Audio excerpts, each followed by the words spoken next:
अस्मद् सर्वगुरुभ्यो नमः। श्री राधा कृष्णाभ्यां नमः। श्रीमते रामानुजाय नमः।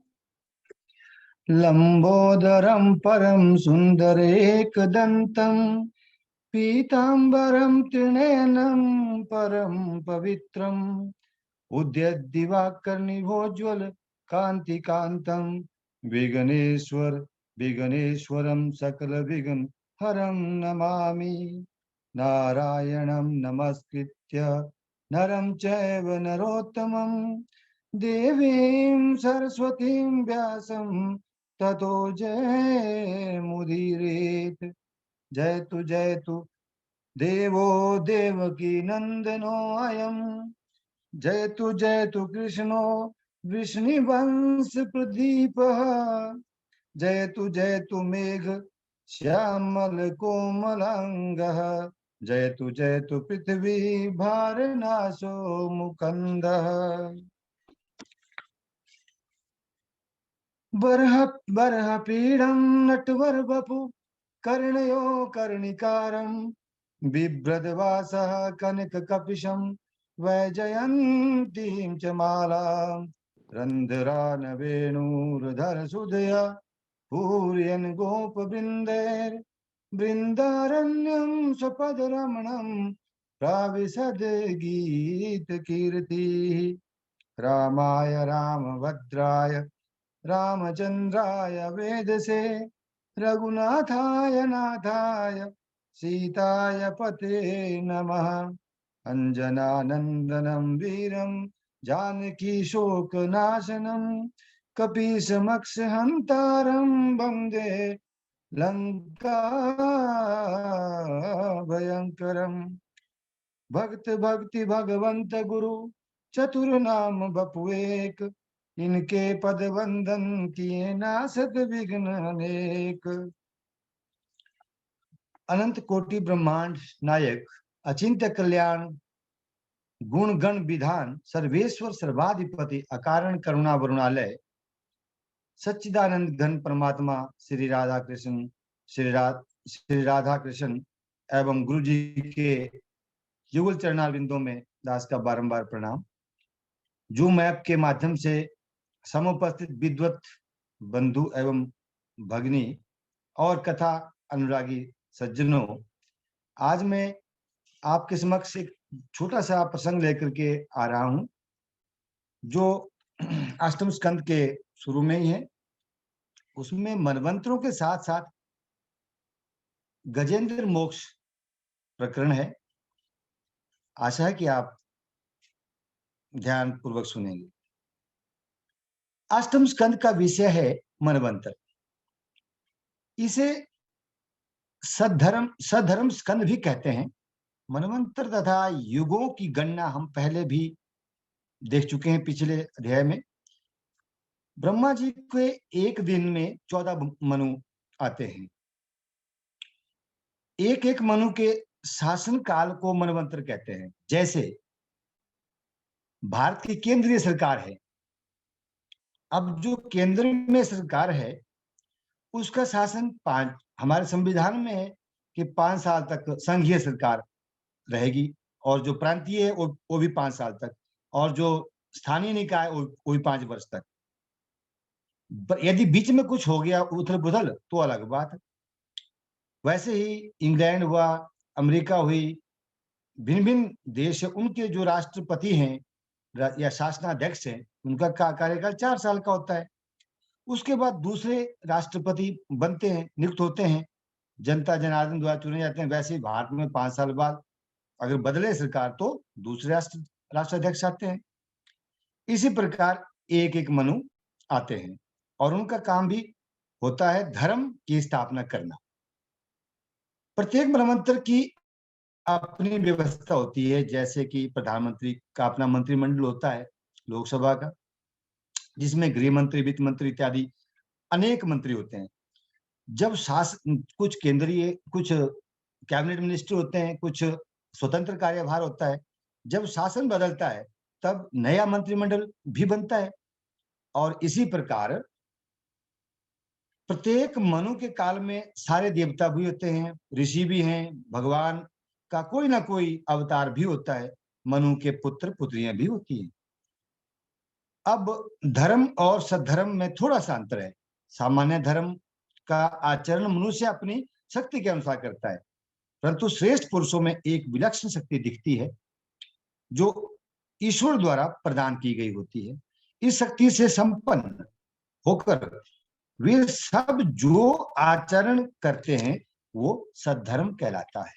इसी प्रकार से शासन सप्तम स्कंद में जो ये ब्रह्मचर्य, गृहस्थ, वानप्रस्थ इत्यादि वर्ण बताए गए, उनका पालन मनुष्य अपनी शक्ति के अनुरूप करता है। लेकिन सद्धर्म भगवत शक्ति से अधिष्ठित होता है, इसलिए अधिकारी पुरुष ही बड़े बड़े कार्य कर सकते हैं। परंतु इस धर्म का अधिकारी कौन बनता है? जिसने अपने धर्म का पालन भली प्रकार से किया, वही सद्धर्म का भी अधिकारी बन सकता है। अब हम चलते हैं, जब हम स्वधर्म की बात करते हैं, स्वधर्म के पालन की बात करते हैं, तब हमारी वासनाओं में परिवर्तन आने लगता है। हमारी वासनाएं परिमार्जित, परिशुद्ध होने लगती है। और जब सद्धर्म का आचरण होता है, तब वासनाओं का जो पतन है, क्षय है, होने लगता है धीरे धीरे। अभी हम में बहुत सारी दुर्वासनाएं भी हैं। धीरे धीरे उनको बदला जाता है, कर्तव्य पालन के माध्यम से स्वभाव बदला जाता है। अब परीक्षित जी कहते हैं कि महाराज, आपने अपने आपने स्वयंभू मनु का के बारे में जो बताया, लेकिन दूसरे भी जो मनु, उनके बारे में भी तो कुछ बताइए, मनमंत्रों के बारे में बताइए। मैं बड़ा उत्सुक हूं सुनने का। तो भगवान ने इस 8वें स्कंद में मनमंत्रों की कथा के द्वारा भगवत स्मरण रूपी धर्म, दान धर्म, प्रतिज्ञा पूर्ति आदि का धर्म सहित बताया है। भगवान के स्मरण से सारे संकट दूर होते हैं, ये बात विशेष रूप से अंकित की गई है। उसके बाद दान धर्म का वर्णन है, कथा कही गई है, और फिर प्रतिज्ञा पूर्ति का भी वर्णन है। पहले गजेंद्र मोक्ष की कथा को हम लेते हैं। अब भगवान हरि के द्वारा गजेंद्र मोक्ष की मुक्ति कैसे हुई, इसके बारे में। स्वयंभू मनु के पश्चात दूसरे मनु जो हुए, वो स्वरोचिष मनु हुए। उनके बाद तीसरे मनु उत्तम। इनका जो वर्णन है बहुत संक्षिप्त में श्री सुखदेव जी आगे कहते हैं कि चतुर्थ मनवंतर के में उत्तम का भाई तामस मनु बना, और उस मनवंतर में भगवान का हरि नामक अवतार हुआ। अब हरि ने गजेंद्र को मुक्त किया। हाथियों के राजा गजेंद्र एक बार संकट में पड़ गए। हार कर अंत में उन्होंने भगवान को पुकारा। संकट में जब पड़े तो जब पुकारा उन्होंने, तो गजराज पे विपदा पड़ी, मन में जपा जो हरि हरि, ग्रह मार के मुक्ति करी, तुम्हें याद हो कि ना हो, जो नाम का प्रताप है तुम्हें याद हो कि ना हो। गजराज पर जो विपदा पड़ी, विपत्ति आई, उन्होंने भगवान को हरि हरि कह करके पुकारा, बचाओ भगवान बचाओ। तब भगवान आए और आकर के ग्रह के बंधन से उन्हें मुक्त किया।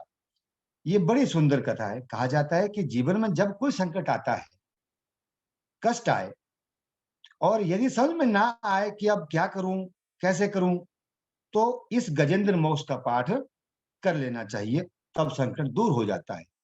श्री सुखदेव जी ने जब गजेंद्र मोक्ष की कथा कही, तो राजा परीक्षित ने कहा कि भगवान, इस कथा को आप मुझे विस्तार पूर्वक सुनाइए, ऐसे संक्षेप में नहीं, संतोष नहीं मुझे मिलेगा। सुखदेव जी कहते हैं कि तो अच्छा, तो परीक्षित सुनो फिर। तो अब परीक्षित जी को कथा सुना रहे हैं। आसीद गिरिवरो राजम त्रिकूटिति विश्रुतः। एक त्रिकुटा नाम का पर्वत है, उस पर्वत पर क्या है कि क्षीर सागर से आवृत हुआ है, वो चारों ओर से घिरा है। वहां एक बहुत सुंदर उपवन है, छोटा सा, और साथ में तालाब भी है बड़ा, जो बहुत विशाल है। वहां हाथियों का राजा गजेंद्र रहता था। अब हाथी हाथी उसके जो थे 50 पत्नियां और 150 के करीब बच्चे। बड़ा शक्तिशाली था, इतना शक्तिशाली कि शेर, भालू, चीता आदि सब उससे डरते थे। जबकि अक्सर शेर का जो आक्रमण होता है वो हाथी को मार डालने की शक्ति रखता है, क्योंकि वो जंगल का राजा। जिनके ऊपर उस गजेंद्र की कृपा होती थी, वे निर्भय हो जाते थे, निडर, क्योंकि राजा का हाथ वरद हस्त ऊपर है, तो कोई चिंता नहीं। तो हथनियों का समूह आया, उसके साथ हमेशा प्राय चलता रहता था। एक दिन की बात है कि गजेंद्र अपनी मदमस्त चाल में घूम रहा जंगल में, स्वच्छंद रूप से चलते चलते पेड़ों को उखाड़ करके फेंकता, उठाता और उछल कूद मचाता मदमस्त हुआ है, क्योंकि उसे अपने बल पर बड़ा अभिमान था। गजराज ने जब विशाल सरोवर देखा, गर्मी का मौसम, और हाथियों को तो गर्मी बहुत सताती है, क्योंकि हाथियों की जो त्वचा है वो बहुत ही नाजुक होती है। तो उसके साथियों को प्यास भी लग रही थी, लेकिन गजेंद्र को नहाने की आई थी। उस सागर जैसे विशाल सरोवर में हाथी का सारा परिवार प्रवेश कर गया। विशालकाय हाथी भी उसमें चला गया, और उसके अंदर एक ग्राह मगरमच्छ भी रहता था। हाथी जमीन पर रहने वाला प्राणी है, पानी में उसकी शक्ति कम हो जाती है। मगरमच्छ तो पानी में ही रहता है, उसकी शक्ति पानी में बढ़ जाती है और जमीन पर आने पर कम हो जाती है। तो जैसे ही हाथी गजेंद्र नहा रहा था, स्नान कर रहा था बड़ी मस्ती से, और सूंड में पानी भर करके फुफकार रहा था हथनियों पर, उनको भी नहलवा रहा था। तो थोड़ी समय के बाद क्या होता है, क्रीड़ाएं करते करते हाथियों की के ग्राह जो गज जो मगरमच्छ होता है, ग्राह जो होता है, वो गजेंद्र का पांव नीचे से पकड़ लेता है, मुंह में भर लेता है। तो और उसे नीचे की ओर खींचने लग जाता है। गजेंद्र को अपने बल पर बड़ा अभिमान था, भरोसा भी था भाई। उसने पूरी शक्ति लगाई, अपने आप को बचाने का प्रयत्न किया। पहले सोचा कि चलो होगा छोटा मोटा जंतु, कोई बात नहीं, वो छोड़ देगा अपने आप, क्योंकि मैं राजा जो हूं और दूसरे मेरा शरीर भी बहुत विशालकाय है। लेकिन जब देखा कि छोड़ ही नहीं रहा है, थोड़ा सा बल का प्रयोग किया, फिर भी नहीं छूट रहा है। तो उसने उसके साथ जो दूसरे हाथी थे, परिवार था, बच्चे थे, हथनियां थी, उसकी पत्नियां, सबको बोला, भाई मुझे बचाओ, मुझे कोई खींच रहा है नीचे को, बाहर निकालो मुझे पानी से। सबने जोर लगाया, ताकत लगाई। अब जोर लगा के हिंसा ये नारा भी दिया, लेकिन उसने उससे कोई भी लाभ नहीं हुआ। सारे थक हार गए। तब वो सोचने लगा कि नमामि में ज्ञात्य आतुरम गजा कुतः करिण्य प्रभवन्ति मोचितुम ग्राहेण पाशेन विधातुरावृतो प्यहम शतम यामी परम परायणम। ये लोग भी मुझे नहीं बचा सकते। देखो, हमें भी पहले तो यही लगता है कि हम अपने बल से ही सब कुछ कर लेंगे। गजेंद्र से विजय प्राप्त कर लूंगा, बाहर निकल जाऊंगा, स्वयं को मुक्त कर लूंगा, परंतु नहीं कर पाया। तब लगा कि रिश्ते नाते सरदार सब जो भी परिवार सगे संबंधी, उनको सज्जन, उनको बुलाता हूं और वो छुड़ा लेंगे। जब उनसे भी नहीं हो पाया तो हार गया। अब क्या, अब रक्षा के लिए किसे बुलाए? दूसरे जी पास आए तो उस उनसे क्या लाभ हुआ? अंततः हुआ समझ गया कि दूसरे अल्प शक्ति वालों के पास जाने से कोई लाभ नहीं। सर्वशक्तिमान भगवान ही मुझे बचा सकते हैं, मुझे दूसरा कोई बचा ही नहीं सकता। किसी ऐसी शक्ति नहीं है। अतः मुझे अब भगवान की ही शरण में जाना उचित है। एक व्यक्ति ने पूछा कि गजेंद्र भगवान की शरण में जाने की जगह मगरमच्छ की शरण में क्यों नहीं गया? उसे अपने आप को छुड़ाना ही तो था ना। यदि वो मगरमच्छ से कहता कि भाई मुझे छोड़ दे, मैं आपकी शरण में आया हूं, तो मुझे छोड़ दे, तो मगर शायद उसे छोड़ देता। तो बोले बात यह है कि मगरमच्छ उसे छोड़ ही देता, इसका कोई निश्चय नहीं था। दूसरी बात, मगरमच्छ भी एक जीव जंतु है, जीव की शरण में क्या क्या जाना, उससे क्या प्राप्त हो जाता? ज्यादा से ज्यादा वह क्या करता कि अधिक से अधिक वह गजराज को छोड़ देता। वह ग्रह उसे मुक्त तो नहीं कर सकता था ना, मोक्ष तो नहीं दे सकता। यहां जरा गजेंद्र की मानसिकता देखिए। वो ये है कि भगवान हरि को बुलाने का कारण वैसे तो यही था कि उसे ग्रह से छुड़ा दे, लेकिन बाद में गजेंद्र को लगने लगा कि भगवान अब मुझे ग्रह से ही नहीं संसार से भी मुक्ति दे सकते हैं। वह भगवान को पुकारने लगा। अब संत शिरोमणि जी कहते हैं, संत शिरोमणि सूरदास जी कहते हैं कि बड़ा सुंदर पद लिखा है कि हे गोविंद हे गोपाल, हे गोविंद राख्यो शरण, अब तो जीवन हारे। बहुत लंबा है, इतना समय नहीं है। हे भगवान, मैंने अपनी पूरी शक्ति लगाकर देख ली, लेकिन मेरी एक नहीं चली। और वो कहते हैं समाप्ता मम मुक्त्या, मेरी जितनी शक्ति थी, जितनी युक्तियां थी, जितने जतन करने थे, मैंने सबका प्रबंध कर लिया, उपयोग कर लिया। अब तो जीवन हारे, अब मुझसे सहा नहीं जाता, मैं अपने आप को बचा नहीं सकता। सूर कहे श्याम सुनो शरण है तिहारे। ऐसा कहा जाता है कि गजेंद्र को अपने पूर्व जन्म की स्मृति याद आ गई, और पूर्व जन्म में वह भगवान की जो स्तुति किया करता था उसका स्मरण करने लगा और गाने लगा, ओम नमो भगवते तस्मै यत ए चिन ए ए चिंता ए चिदात्मकम पुरुषायादि बीजाय परेशायाभिधीमहि यस्मिन्नमिदं यस्मिन्ननिदं यत् यतश्चेदं येनेदं य इदं स्वयं योऽस्मात् परस्मात् परस्तं प्रपद्ये स्वयं भुवम्।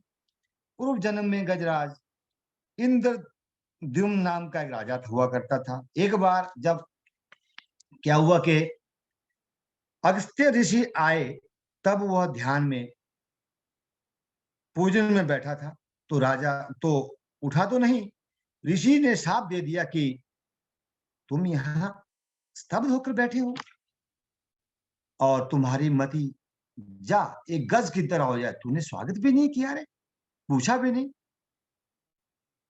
तो तुम हाथी ही की तरह बन जाओ। उन्हीं के शाप से वह हाथी बन गया। लेकिन उस जन्म में उसने जो जो स्तोत्र याद किए थे, उसे उन सब की स्तुति समृद्धि लौट आई वापस, और उन्हीं के द्वारा वह भगवान को पुकारने लगा। नमः शांताय घोराय मूढ़ाय गुणधर्मिणे, निर्विशेषाय साम्याय नमो ज्ञानघ्नाय च। यहाँ एक विशेष बात यह है कि गजेंद्र ने ब्रह्मा का नाम नहीं लिया, महेश का भी नहीं लिया, अन्य देवताओं का भी नहीं लिया। और इस प्रकार भगवान ने सोचा कि इसने किसी देवता का नाम तो नहीं लिया, सबको बुलाया, सबको पुकारा, कोई भी नहीं आया। देवता सोचे कि हमारा नाम लेके पुकारता तो हम आते, इसकी हेल्प करते, सहायता करते।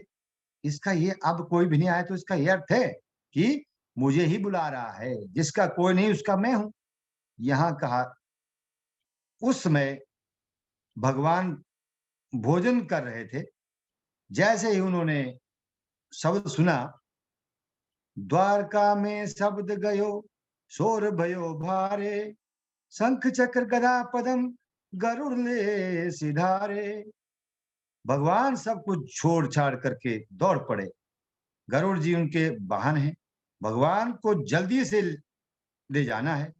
ऐसा सोचकर गरुड़ जी ने सामने आए और आते ही एक बात कही गरुड़ जी ने कि जब भगवान को ले जाने का मैं कर्म कर रहा हूं, भगवान को लगा कि गरुड़ बहुत धीरे धीरे उड़ रहा है, तो गरुड़ को भी छोड़ दिया और मन की गति से गजेंद्र के पास पहुंच गए। मन सेकंड में चाहे अमेरिका और एक सेकंड में सिंगापुर, एक सेकंड में भारत। देखो कैसी दर्शन बात है ना। हमें जल्दी से कहीं जाना होता तो हम वाहन कर लेते हैं, और भगवान को जल्दी से जाना होता है तो वे वाहन छोड़ देते हैं। कैसी गति होगी उनकी। तो भगवान वहां पर दौड़ पड़े जहां जाकर एक क्षण भी देर नहीं होती। अब